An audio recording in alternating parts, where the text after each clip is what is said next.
A paz do Senhor, amados, voltamos para mais uma leitura diária da Bíblia, livro de Juízes, capítulo 8. Gideão apazigua os efraimitas e mata os reis dos midianitas. Então os homens de Efraim lhes disseram: Que é isso que nos fizeste, que não nos chamaste quando foste pelejar contra os midianitas? E contenderam com ele fortemente. Porém ele lhes disse: Que mais fiz eu agora do que vós? Não são porventura os rabiscos de Efraim melhores do que a vindima de Abiezer? Deus vos deu na vossa mão aos príncipes dos medianitas, Oreb e Zeeb, que mais podia eu logo fazer do que vós? Então a sua ira se abrandou para com ele, quando falou esta palavra. E como Gideão veio ao Jordão, passou com os 300 homens que com ele estavam, já cansados, mas ainda perseguindo. E disse aos homens de Sucote: Dai, peço-vos alguns pedaços de pão ao povo, que segue as minhas pisadas, porque estão cansados, e eu vou em alcance de Zebá e Zalmuna. Porque eu vou ao alcance de Zebá e Zalmuna, rei dos midianitas. Porém os príncipes de Sucote disseram: Essa já a palma da mão de Zebá e de Zalmuna na tua mão, para que demos pão ao teu exército? Então disse Gideão: Pois quando o Senhor dar na minha mão a Zebá e a Zalmuna, trilharei a vossa carne com os espinhos do deserto e com os abrolhos. E dali subiu a Penuel e falou-lhes da mesma maneira, e os homens de Penuel lhes responderam como os homens de Sucote lhe haviam respondido. Pelo que também falou aos homens de Penuel, dizendo: Quando eu voltar em paz, derribarei esta torre.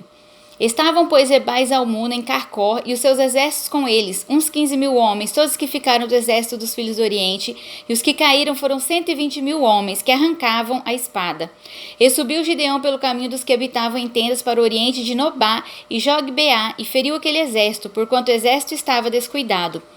Refugiram Zebá e Zalmuna, porém ele os perseguiu e tomou presos a ambos os reis dos midianitas, a Zebá e a Zalmuna, e afugentou a todo o exército. Voltando, pois, Gideão, filho de Joás, da peleja, antes do nascer do sol, tomou preso a um moço dos homens de Sucote e lhe fez perguntas, o qual descreveu os príncipes de Sucote e os seus anciãos, 77 homens. Então veio aos homens de Sucote e disse: Vedes aqui a Zebá e a Zalmuna, dos quais desprezívelmente me deitastes em rosto, dizendo: está já a alma da mão de Zebá e Zalmuna na tua mão, para que demos pão aos teus homens, já cansados?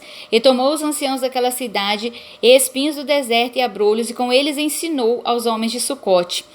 E derrubou a torre de Penuel, e matou os homens da cidade.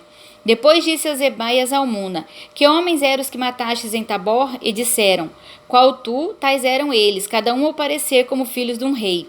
Então disse ele: Meus irmãos eram filhos de minha mãe. Vive o Senhor, que se os tivesse deixado em vida eu não vos mataria a vós.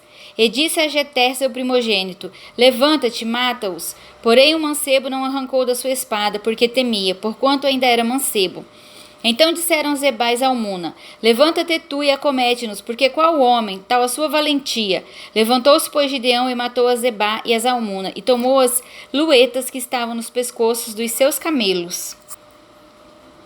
Gideão recusa governar, faz um éfode e morre.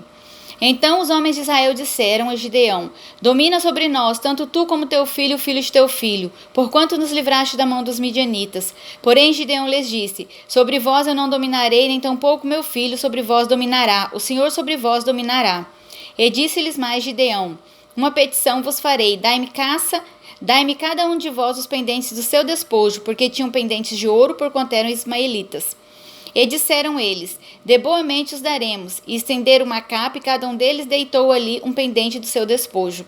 E foi o peso dos pendentes de ouro, que pediu 1.700 ciclos de ouro, afora as luetas e as cadeias, e os vestidos de púrpura que traziam os reis dos midianitas, e afora as coleiras que os camelos traziam ao pescoço. E fez Gideão, e fora os coleiros que os camelos traziam ao pescoço. E fez Gideão disso um éfode, e pô-lo na sua cidade em Ofra, e todo Israel se prostituiu ali após dele. E foi por tropeço a Gideão e a sua casa. Assim foram abatidos os midianitas diante dos filhos de Israel, e nunca mais levantaram a sua cabeça. E sossegou a terra 40 anos nos dias de Gideão. E foi-se Jerubaal, filho de Joás, e habitou em sua casa. E teve Gideão 70 filhos que procederam da sua coxa, porque tinha muitas mulheres. E sua concubina, que estava em Siquém, lhe deu também um filho, e pôs-lhe por nome Abimeleque. E faleceu Gideão, filho de Joás, numa boa velhice, e foi sepultado no sepulcro de seu pai Joás, em Ofra dos Abiesritas. E sucedeu que, quando Gideão faleceu, os filhos de Israel se tornaram e se prostituíram após os Baalins e puseram a Baal-berite por Deus. E os filhos de Israel se não lembraram do Senhor seu Deus, que os livrara da mão de todos os seus inimigos em redor, nem usaram de beneficência com a casa de Jerubaal, a saber de Gideão, conforme a todo o bem que ele usara com Israel. Amém?